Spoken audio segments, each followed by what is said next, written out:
Module of Instruction and Common Competency Beauty Kernel Care Enhancement Technology Service NC3 Common Competency Unit of Competency Maintain Effective Relationship with Client Customer Module Titles Maintaining an Effective Relationship with Client Customer Module Description This is unit covers the knowledge, skill, and attitudes required in building maintaining effective relations with client. Sa nominal duration 6 hours. Summary of learning outcomes.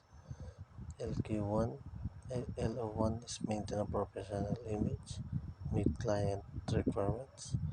Number 2, build creativity with client, establish professional relationship with the client, manage client interaction, provide effective response to client inquiries. Details of learning outcomes. LQ1 maintain a professional image. Assessment criteria is uniform and personal grooming maintained. Number 2 is perform presence maintained according to employment standard. Number 3 is variable work and kept truly in underpinning.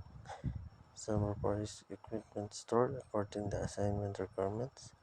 So content is written text examination, demonstration of observation, condition is standing orders, efficiency, client turnaround time, methodologies is lecture, discussion, group work, assessment method is demonstration with questioning, observation, and learning outcomes.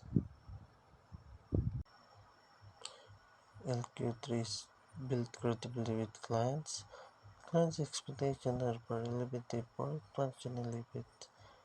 Number 2 is possible to client demonstration of content painted recorded according to implement.